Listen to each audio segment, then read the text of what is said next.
Hi, everybody. The time is 9:09. People are cleaning up after storms raced through the state on Tuesday. Wind in parts of Anoka County was clocked at 73 miles per hour, knocking down some trees here. Yeah, plenty of us saw rain. And if it seems like we've seen a lot of rain this spring, well, we have. Rivers around the state from the Minnesota to the Cannon are starting to swell, hitting flood stage. So that's led to some water rescues, including this one in Wright County that we reported on earlier this week.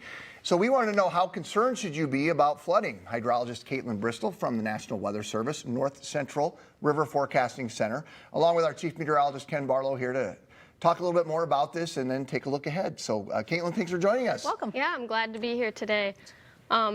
Starting with the Minnesota River at Montevideo, it's around minor flood stage, and it's been at minor flood stage since the first week of May. It's expected to remain that way for at least another week or so. And then are you expecting the levels to start to come up with some significance, or I'm not that familiar with how much rain has fallen in that part of the state? It's been steady. It's been equally moist for a good month. It's been stagnant, I would say. It's been high for a month then. Yeah, since the first week of May. Okay.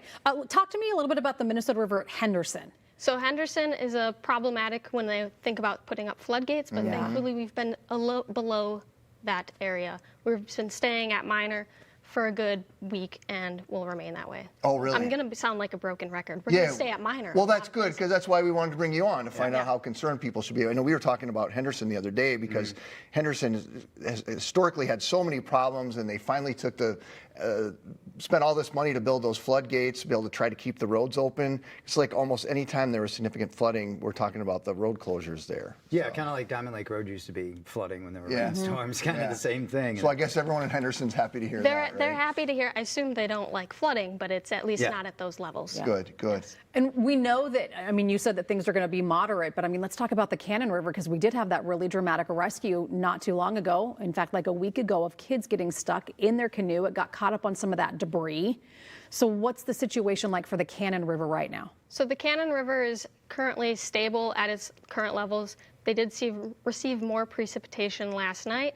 We're watching for any additional runoff, but it is primed for additional flooding to happen. But as of right now, we're not even at minor flood stage. Okay. Wow. So the overall theme we're hearing from you is, and a lot of this I imagine has to do with there wasn't a lot of snowpack on the ground, which was the difference between last year and this year. That is correct. This year and last year are honestly polar opposites. 2023 was a wet and snowy winter, and then spring we kind of dried out, versus 2024, very mild and dry winter, but we've been kind of more wet this spring. So kind of opposites. Yeah, every month since March has been above normal with respect to rainfall. Actually, I have a graphic to show you. Starting in the month of January and February, both of those months were way below normal, mainly because we didn't have a lot of snow. As you know, it was so mild, we didn't get really any rain either. March right there, you can see the normal is 1.68 inches. We actually had 2.51. April, see in the gray, 2.5 or almost 3 inches there. We actually had an inch more than that. May, 3.9, we had 2 inches more than that. You see it on the right column. And June, which is our wettest month on average, normally we get 4.58 in the entire month.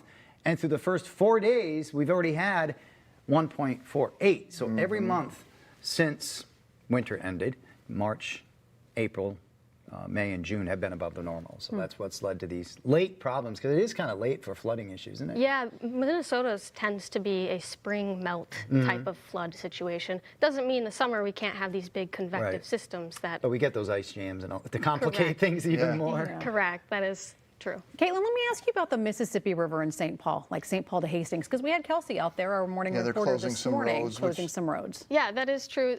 So Mississippi's a little slower to respond than some of these headwater tributaries. They're kind of slower moving, but all the rain from these tributaries do make their way down to the Minnesota or Mississippi.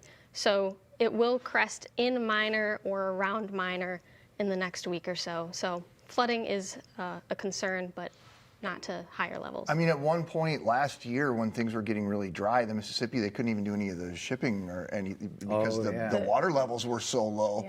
So I mean, it's kind of a balance for commerce. You want to have enough water in there for the ships to be able to move, but you don't want things to be, you know, crazy flooding either, because then I imagine that causes difficulties too. Yeah, there's a sweet spot for sure. Too low of rivers, they can't ship. too high of rivers also cannot ship. Right. So there's a sweet spot, and thankfully there has been no concern of shutting anything down anytime soon. Ken, there is a flood watch in northern Minnesota for today. Yeah, because they're going to get more rain on top. Okay. And we're going to see an isolated thunderstorm, but it's not going to be like Yeah. yesterday where we had almost 2 inches in some spots. There'll be downpours, but it won't be that much.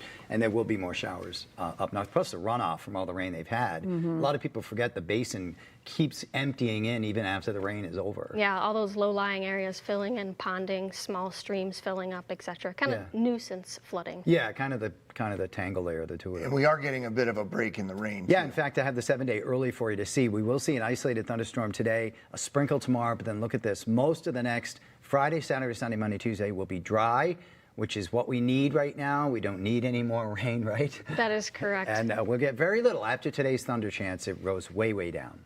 I've been hearing a lot from farmers, and it's such a tough time for them right now, too. I mean, they want the rain, they want to be able to get the crops in the ground, but at this point, some have too much rain that they might actually have to replant their crops, right? That is a concern, and if they can't replant, that's crop loss for them. And I would say this rain has been beneficial due to the drought we were having, where soils were so dry they were having to supplement with all this additional water. So these lower soil levels and groundwater are filling up, and farmers wish it wasn't so persistent, Yeah. but like again, there's a sweet spot for everything. And the drought is, except for a little bit of spot in northern Minnesota, the drought's pretty much over, right? That's correct. The drought at this time has been alleviated for most of the state. We've been in a pretty significant wet period, and as we've mentioned, that precipitation's been above normal.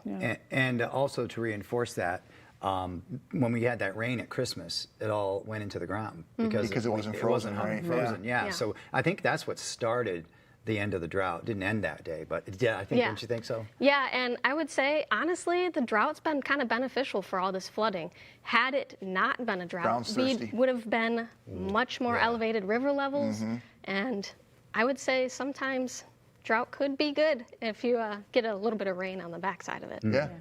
Can I ask you just a technical question about Yeah. how you, as a hydrologist, are monitoring water levels? Are you actually looking at monitoring stations, or somebody physically going out to check the water levels? Like, how's that work? So we have a federal partnership with the U.S. Geological Society, and they do stream gauging, and we monitor all their gauges all the time. There's 1,100 gauges in our area, so there's a lot of information to take in and parse through. Essentially, we keep watch of the precipitation coming in, what the soils are currently doing, and the current river levels. So there's a lot that goes into it, and it's not an ezy answer, but we do pretty good.